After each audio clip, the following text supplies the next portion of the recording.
Okay, good afternoon, everyone, and welcome to another social emotional workshop. Today we have Lisa Kaplan here from Henry Ford Health Systems, and we are going to be discussing today anger management. Lisa, welcome back. We're so glad to have you. Thank you. I'm happy to be here. Good deal, good deal. I am in the middle of trying to orchestrate all of this stuff on my screen. Get rid of that. You want to go to slideshow from beginning? There you go. I think that should work. There you go. Okay, so I call this presentation, I'm so angry I could just scream.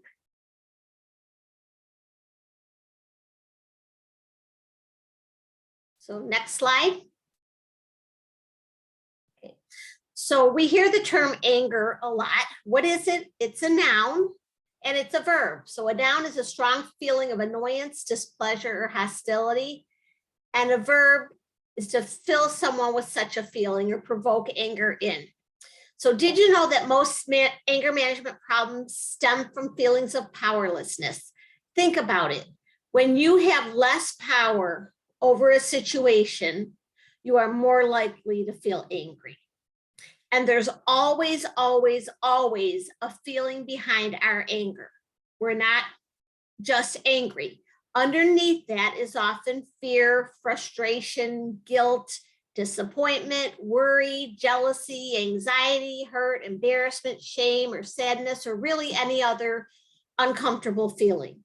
So the first thing you need to know about anger is if you were feeling frustrated or hurt, it doesn't mean that the person that you're talking to would feel the same way. They might be disappointed or worried. So keep in mind that the feeling behind the anger represents a person and their life experiences, which are not necessarily the same as yours. Okay, so next slide. So I'm sure you would agree with me that any person, whether it's an adult or a child who has experienced negative consequences because of his or her angry behaviors, needs to learn anger management skills. Now, I will say that if nothing bad happens, life goes on. Okay, nothing to address. But if there's a negative consequence, then something needs to be done. So what are some examples of negative consequences? Next slide. Okay, hurting and scaring the people we love, hurting ourselves. So you may be working with a child who often headbangs, punches the wall, it's in some way hurts themselves. People get arrested, go to jail, go to prison. And think about it. If you ever acted out on your anger, after you calm down and you say, oops, I probably shouldn't have done that, that's when embarrassment and shame and guilt set in.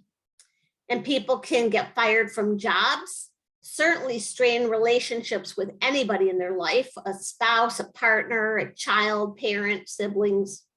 And did you know that anger can cause health problems? It can cause high blood pressure, stroke, headaches, ulcers, and many other health problems. And people can lose friends and be kicked out of schools and other public places because of their anger. So next slide. So what are some destructive, angry behaviors that create these consequences? So in other words, how would you know by observing someone's behavior, not their appearance, that they're angry? So next slide. Well, people become physically violent, putting down or humiliating others. So that's verbal, that's not physical at all, but it's still anger. Child abuse or extreme corporal punishment, shouting obscenities, swearing, damaging property. How about this? I put my fist in your face and I don't say a word. Okay, intimidating others, pushing, shoving, throwing things, breaking things, smashing things. And think about this for a moment. Do you have anybody in your life who seems to have a chronic bad attitude? They're just mean and nasty all the time. Okay, so if you know of someone like that, do you take it personally? Many times We do. And we shouldn't. And here's why. That person is going to wake up and have a bad attitude toward the family in the morning. Then they're going to go to the gas station and be mean to the clerk. They may go to the gym and be rude to people at the gym, then go to work and have issues with people at the gym, at work. And then they're going to come home and it starts again with their family. And it has absolutely nothing to do with us. Typically, people who have a chronic bad attitude are people who have depression or maybe also anxiety. So don't take it personally. And self-injury. There are people who feel angry, so they hurt themselves. So moving on to the next slide. Anger is a natural feeling. Okay, so it's okay to feel anger. Typically, if you ask elementary school students, is it okay to feel angry? They will say no, because they associate anger with doing something wrong. But it's okay to feel angry, just like it's okay to feel happy or sad or frustrated, surprised, annoyed. All feelings are okay. But it's what you do with these feelings that matter. So you can feel anger and handle it appropriately, or you can feel anger and handle it wrongly, and that's not okay. So anger lets us know that something's wrong, and if it's used correctly, can provide us with the impetus to change something in our environment. So being angry is a message to us. But like any other behavior, a person must be internally motivated to change. So let's say this. Let's say that you need to lose weight. Are you going to do so because I tell you to, or because you feel that you're ready? Okay, are you going back to school to get that degree because I say so, or because you're ready? So like any other behavior, a person has to be internally motivated to change. So if you're dealing with a student or a parent, or really anybody who's not internally motivated, don't expect them to change. So destructive anger patterns are usually learned or acquired early in life. So think about this for just a moment. How did your family handle anger when you were growing up? Think about your parents, your brothers or sisters, if your grandparents lived in the home. How did your family handle anger? So just think about that. And common answers are verbal, physical. Some people stuff their anger and it's not discussed. Some people use alcohol or other drugs to deal with their anger. Others withdraw. So however your family handled anger, understand that it is impacting you today. Okay, in your adult life, it is impacting you. But sometimes experiences in childhood trigger anger today. So I'm going to give you an example. When my sister and I were in middle school or high school, if my mom wasn't home after school, we'd have to come home and let ourselves in. And that meant finding the hidden key in the garage, putting it in the lock, turning the lock, and opening the door. Sounds pretty simple, right? But it wasn't, because there was something wrong with the lock that never got fixed, that it actually hurt our hands to have to turn the key to open the door. So whenever we could, just to be mean, we would lock the other one out so she'd have to go through that experience. And I'm a much nicer person now, I promise. Okay, so fast forward many years, my husband and I are getting out of the car in the garage. He went in the house, I had to bring some things in, and I get to the door and it's locked. And I'm furious and I'm pounding on the door and yelling at him. He opens the door, he says, "What's the problem?" And I said, "You locked me out." And he said, "Oh, sorry, came in the house, locked the door. It's a habit." And then he asked, "Why are you overreacting?" And at that moment, it clicked in my head what my sister used to do to me to be mean. Now, I never told him this story, not because I was hiding it from him.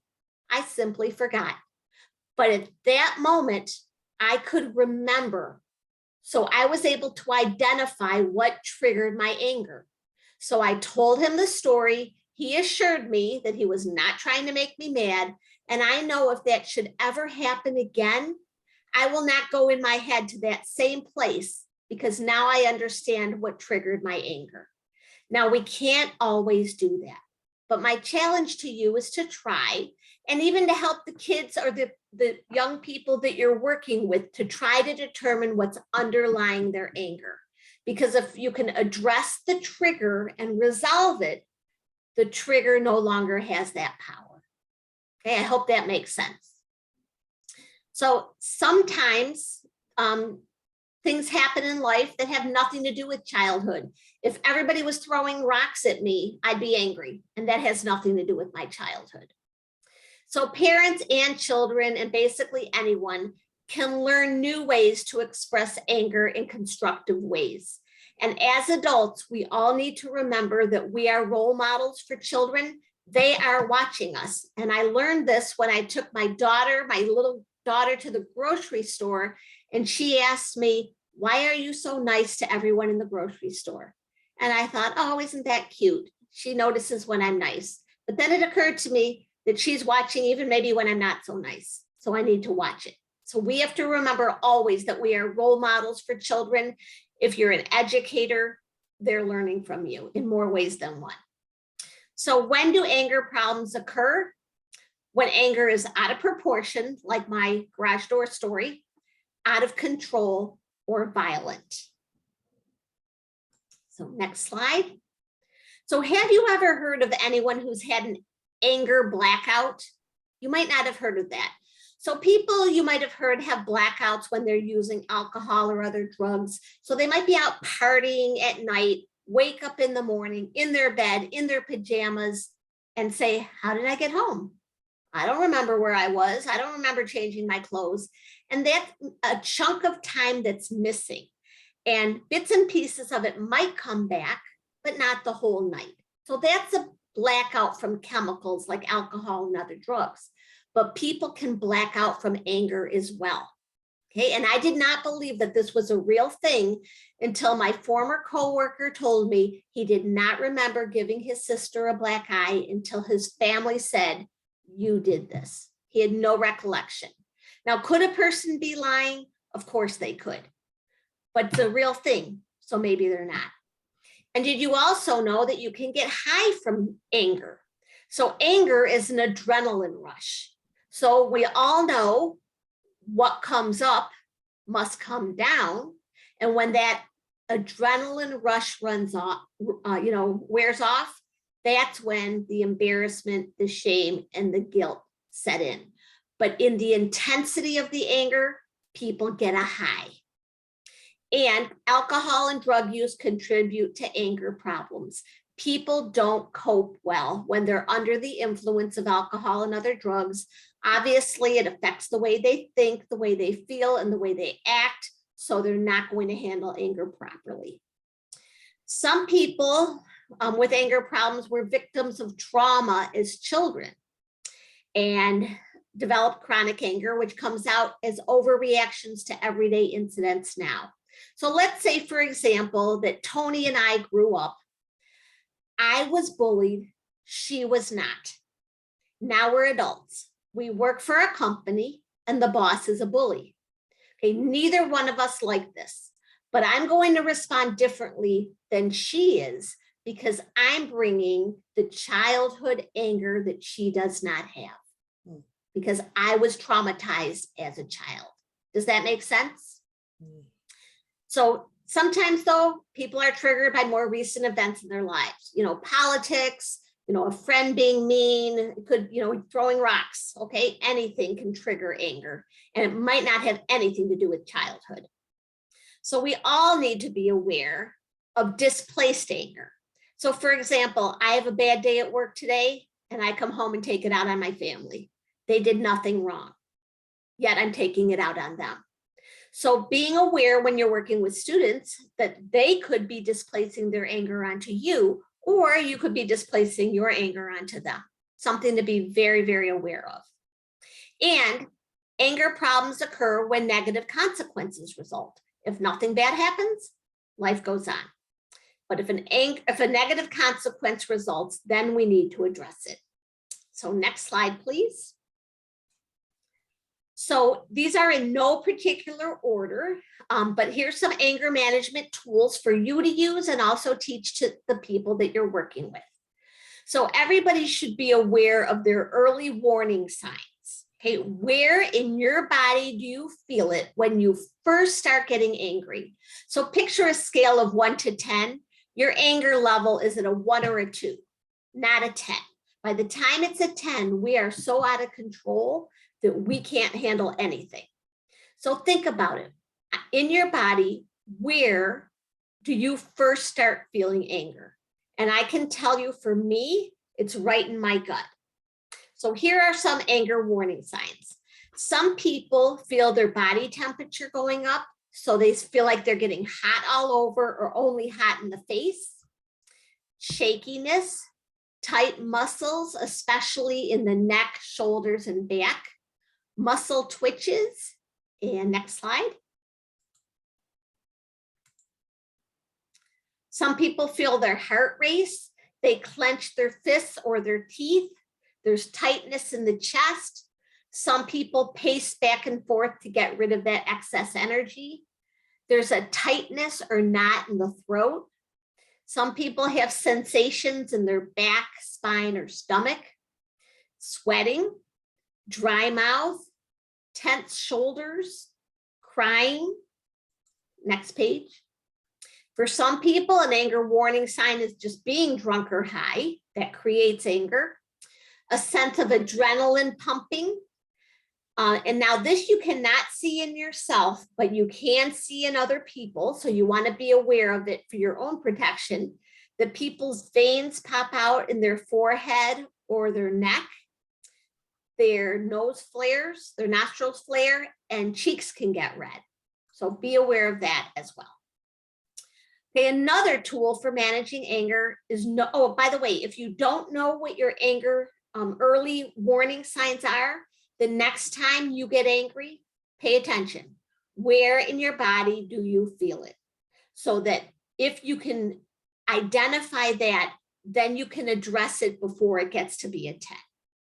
Okay, another one is knowing your triggers. Know the people, places, and situations that can provoke you, and avoid them as much as possible.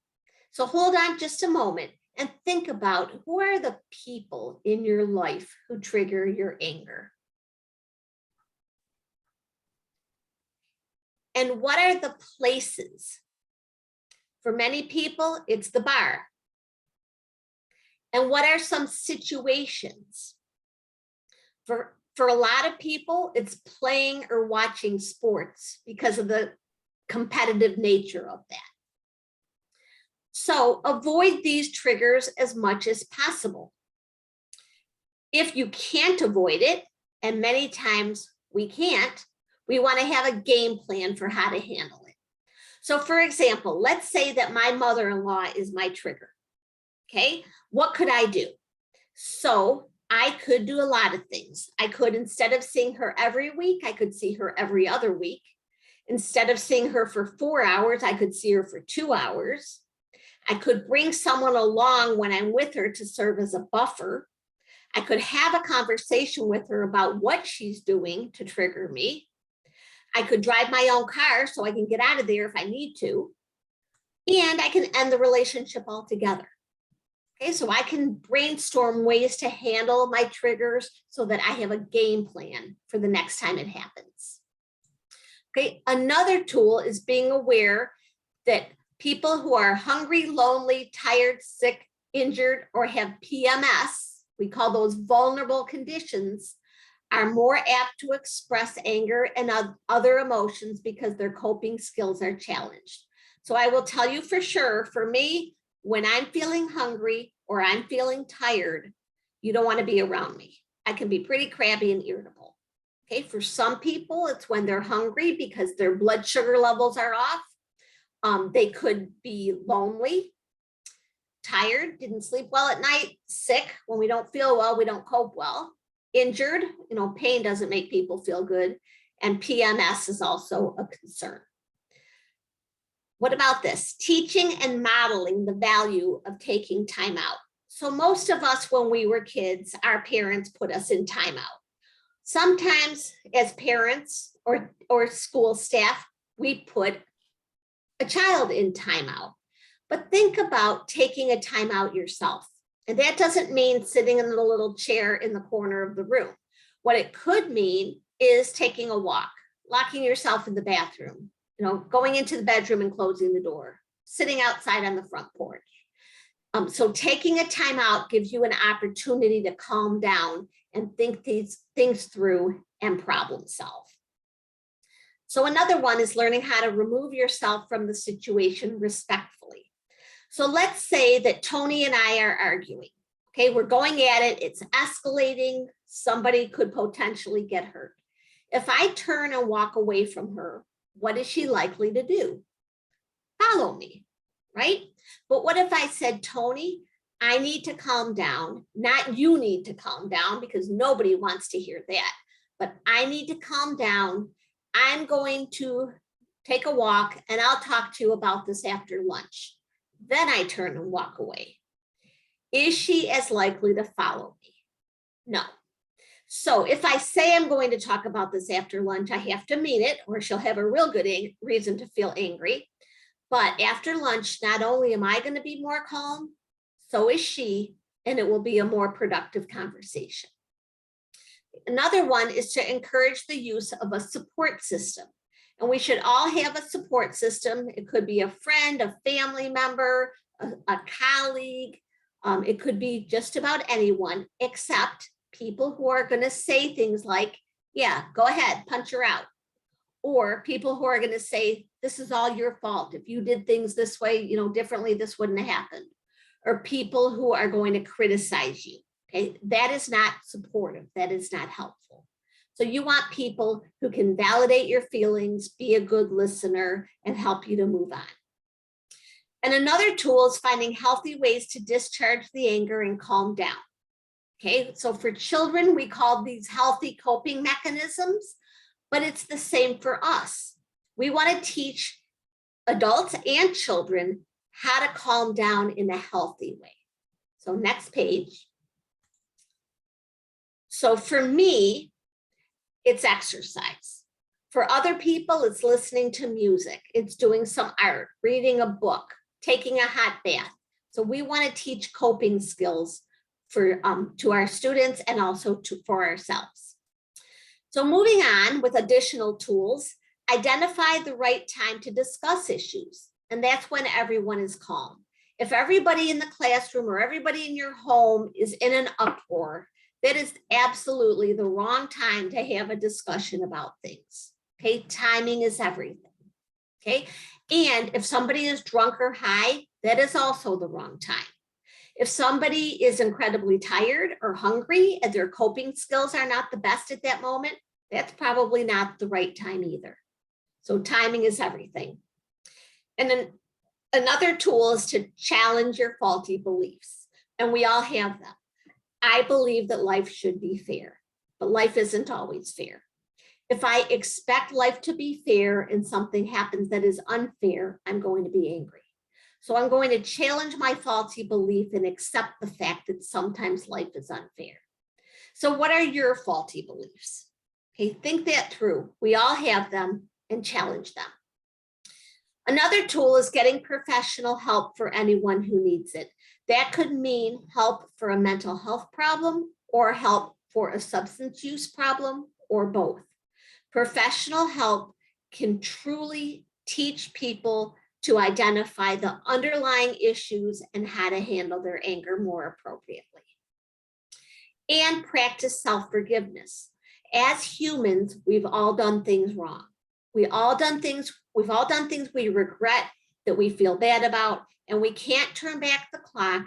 We can't turn back the calendar. We can't change the past.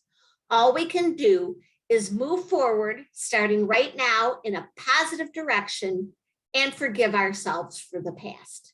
And this is not easy for people to do, but it's really, really important, because if you can forgive yourself, then you're going to be more capable of addressing anger with others. And as silly as this sounds, taking care of yourself physically, okay, eating and sleeping well will help with anger. Learning how to relax, learning how to have fun, those things will help you to deal with anger. And using humor, but not sarcasm, may work for some people, but know your audience first. If it's someone you don't know real well, I would advise not to use humor. But if you've got a colleague who you have a good relationship with and they have a sense of humor, that might be okay. So I have 2 daughters. One I can be funny, the other one I better not be. So I know that and I act accordingly. So if in doubt, don't use humor. And sarcasm is never humor. Sarcasm is seen as aggression. So here's some more tools for managing anger. Record your feelings in a journal. Some people love journaling, either on paper or on a computer, because some people type faster than they write. I just recommend that make sure it's very private. Writing a letter that you don't send. So you guys are looking at the queen of nasty letter writing. I write fantastic, nasty letters when I'm angry. I get all the anger out of me onto paper. I feel better, and I may rewrite it more appropriately and send it, or maybe not. But the advantage to writing in a journal or writing a letter is that later you can read it back and have a different perspective. Another tool is using prayer, meditation, and deep breathing.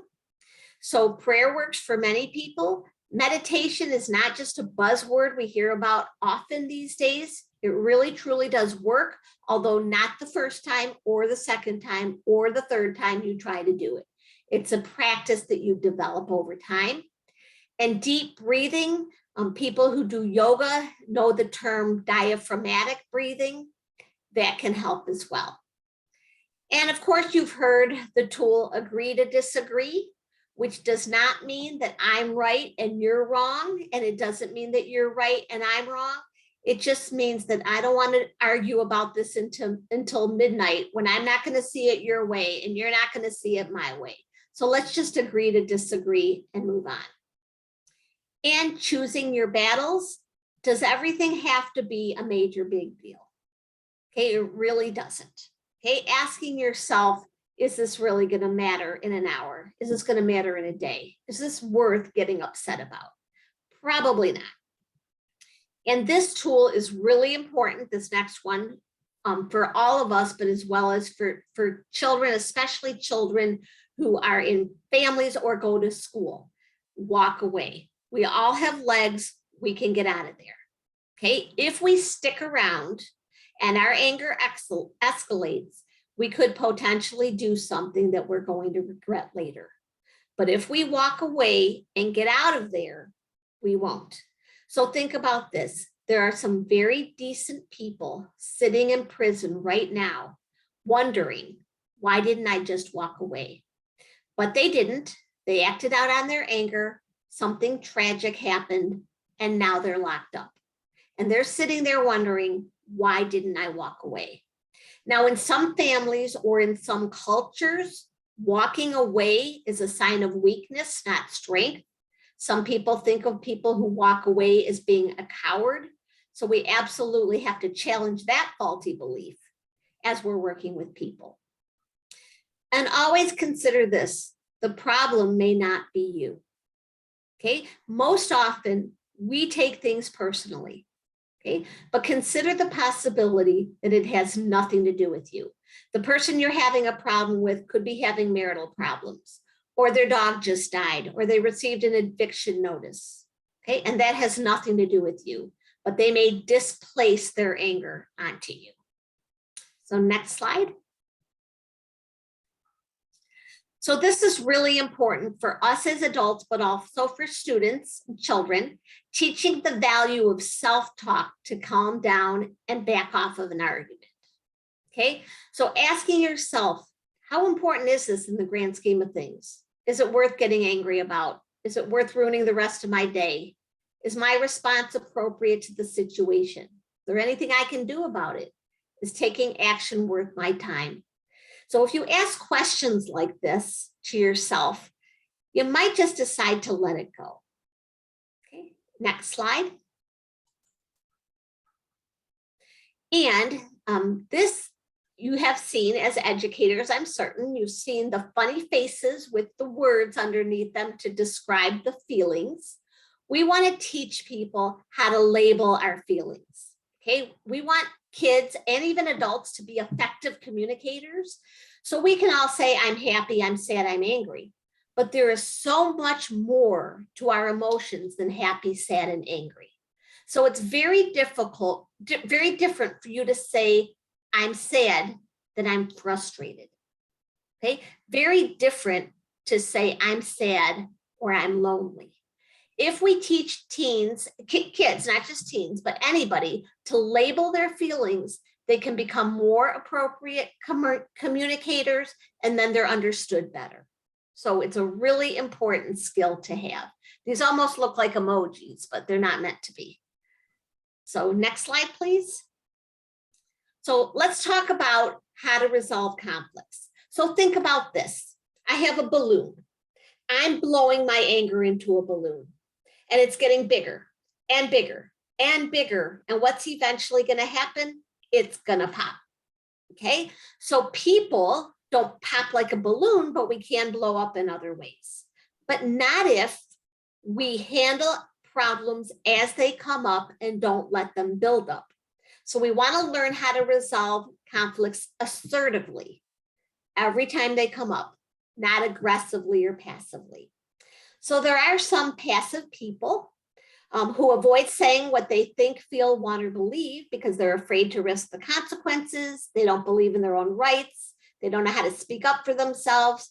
And some people believe another person's rights are more important than their own. Okay, can you see how a person who's passive is going to get pushed around and stepped on and treated like a doormat? And these people may have anger that they can't express. So we don't want to be passive. Next slide. We also don't want to be aggressive. Okay, people who are aggressive, we think of them as rude and mean. They're people who say what they think, feel, want, or believe, regardless of another person's thoughts, feelings, needs, or beliefs, and in ways that deny another person's right to be treated with respect. So aggressive people use anger, meanness, hurtfulness, put downs, and spitefulness. And we certainly don't want to teach anybody to be aggressive. Some people are more aggressive by nature than others, but we absolutely want to work on that, especially if we're dealing with a child. So if we don't want to be passive and we don't want to be aggressive, what do we want to be? Assertive, meaning saying what you think, feel, want, or believe with confidence in ways that don't damage another person's right to be treated with respect in a straightforward, non-threatening, non-accusing, or judgmental way, and in ways that don't deny or minimize your own rights. In other words, being polite, respectful, and direct. That's what we want to aim for. So a person who is assertive can address anger appropriately and not let it build up to the point where they're going to explode. So next page, please. Another thing that most of you probably have heard of before are I messages. Some people call them I statements. And these are what is used to teach people to communicate more respectfully. So this is a skill taught in individual counseling, in marriage counseling. They teach this to corporate executives, and they teach this to first graders. And I kid you not, I was prior to COVID in a first grade classroom where this concept was on the board. So when you use an I message, you simply tell how you feel. They don't blame people and they don't label people. So our goal is to express what you are feeling and why. You use an I message when you own the problem. You need to be specific. It's done with care. You want to always pay attention to your voice, your body language, your facial expressions, your tone, your volume. And before you get to the point where you're so angry you can't function, ask yourself the question, what did I feel before I got angry? Okay, so the next page tells you how to formulate an I message. So you're going to tell what is happening, how you feel, and why. So right now, I'm really blank because blank. So right now, I'm really upset because you left your coat on the floor. Okay, how about this? This is really uncomfortable for me. Okay, I feel disrespected when you yell at me. I'm feeling pretty angry about the way you talk to me. Do you understand how this is? It's about me. It's not about you. So I'm expressing how I feel.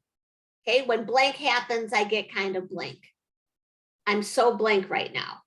Okay, when I see you fighting with your classmates, I feel concerned because I'm worried someone could get hurt. When I hear you swearing, I feel so disrespected because I don't like to be called that. Okay, so teaching this to children and practicing as an adult really do work, or they wouldn't teach it everywhere. So now let's talk about not just parenting tips, but tips for professionals. And I'm sure that everybody would agree with me that safety comes first. Okay, absolutely. So have boundaries about what you will and will not tolerate. So saying something like, Tony, you are welcome to come over to watch the football game, but if you get angry and out of control, you will have to leave. Okay, so that is a boundary that I'm setting to protect me, not to punish her. Okay, children should be aware of consequences for not handling anger well. So if your children know that they're going to be asked to leave the room if their anger is escalating and they're not handling it, they know that ahead of time. Okay, holding family members or students accountable for their negative behavior. So let's say you have a teenager who punches a hole in the wall and ruins the drywall. You could yell and swear at them and call them names, or you could make them fix it, or pay with their own money to have someone fix it, or watch a YouTube video to learn how to fix it and pay with their own money for the materials. And now you're holding them accountable. Yelling at them, swearing at them doesn't hold them accountable. And as we talked about earlier, we want to model appropriate anger management skills for children. Okay, we want to show them how we can handle our anger so that they can then model that, follow that. And some people have noticed that when they're exposed to violence on TV or movies or music with violent themes or video games, that it increases their anger. If you've noticed that, then of course you want to limit your exposure to those things. If you have not noticed that, then of course you're good to go. Another tool is to diffuse anger by encouraging all family members to communicate respectfully with one another. So what does that mean? If I don't want you yelling at me, I can't yell at you. If I don't want you swearing at me, I can't swear at you. If I don't want you calling me names, I can't call you names. So imagine if we made those 3 agreements in our family. Okay, can you see how it could lower the temperature, as candidate Joe Biden used to say? Okay, it could really help a lot. So now let's talk about COVID. Okay, how has the COVID-19 pandemic contributed to anger problems? Well, obviously, family members have spent more time at home together, and more togetherness is not always a good thing. Okay, for many people, the COVID pandemic has increased anxiety and depression. We talked about that the last time I was with you because of isolation, fear, and uncertainty. Some families have experienced all sorts of difficult things like financial stress, health issues, grief and loss, virtual education challenges, which you guys are familiar with, I'm sure, and working from home. And some people, their ability to cope has been challenged. Okay, not just with stress and anger, but with everything. So what happens when people are together at home? Anger may escalate into domestic violence or domestic assault, which is when either a romantic partner has an altercation with each other, or a parent has an altercation with a child, or even if a child has an altercation with another child in the family. So next page. So what do you do if you need help? If you've used all your very good anger management skills and still someone is at risk of getting hurt or killed, you need to dial 911. Now, most people say there is no way I'm calling the police on my own family, and nobody wants to do that. But if you don't, and someone gets hurt or killed because you did not call, now you've got to live with that. So it is absolutely a last resort. It is not a first resort. Okay, then in every county, Macomb, Oakland, and Wayne, the Tri-County area, every county has a domestic violence shelter. So in Macomb County, it's Turning Point. In Oakland, it's Haven. And in Wayne County, it's First Step. The Macomb County Crisis Center has a crisis hotline that is not open 24 hours, but Common Ground Crisis Line in Oakland County is open 24 hours. And the Detroit Wayne Mental Health Authority, Wayne County and Detroit, I believe is also open 24 hours. And we all know that as teachers and school staff, many of you are mandated reporters, meaning you need to be aware of how to reach Children's Protective Services and Adult Protective Services for seniors who are being abused or neglected. And that is the number to call. So next slide, learning to manage anger better can improve all aspects of our family life. So now we will open it up to any questions or comments. Okay, I'm going to stop share, and you guys, if you want to put your question or comment in chat, that's great. If you want me to unmute you, raise your hand and I'll be more than happy to do so.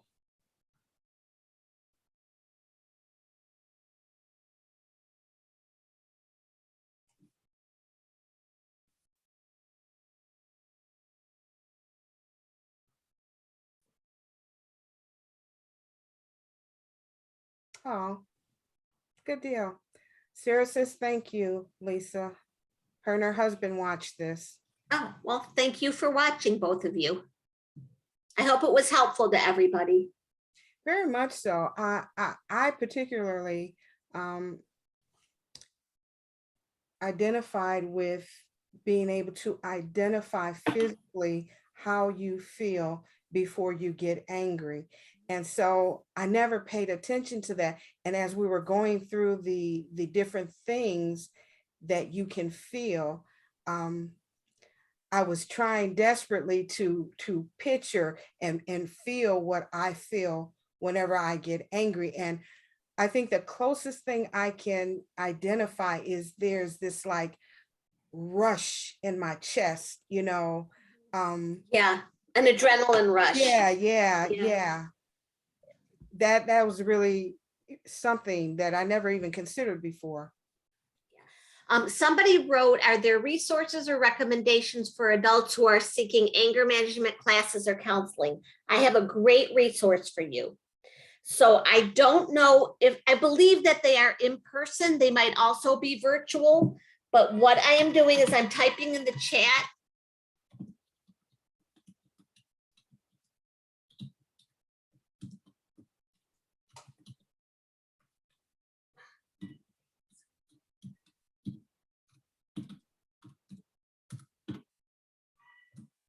Okay, so what I typed in is an agency in Macomb County that has child, adolescent, and adult anger management classes for children ages 9 and up. They separate them.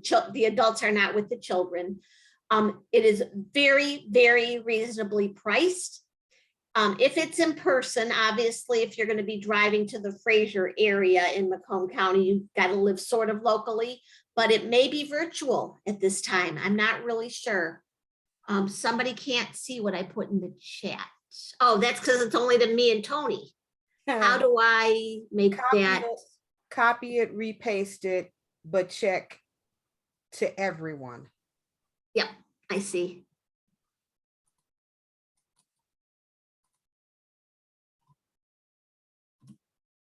So that's why I'm a social worker and not a technology person. Okay, so it is a great resource. You can pass them along to your families. I don't know where you're all from, where your families are from, but if they're doing them virtually right now, it doesn't matter where you're from. Yeah, many of them are. You guys, do you have any more comments or questions or things you want to share?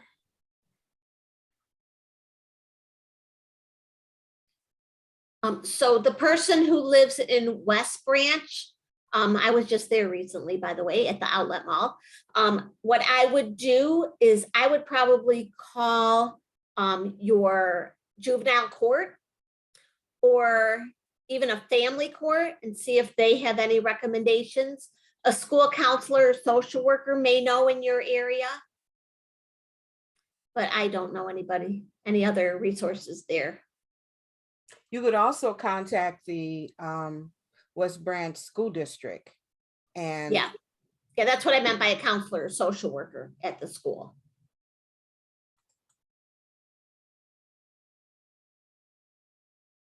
good deal, great presentation. Thank you.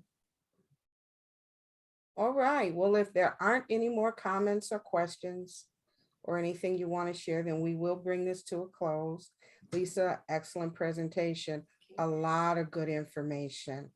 A lot of good information. Well, thank you for having me. Absolutely. You guys, thank you for joining. Have a great weekend. And I will see you, Lisa, in 2022. Okay, okay, Have a happy good- holidays, everybody. Happy holidays. Have a great holiday. Thank you, guys.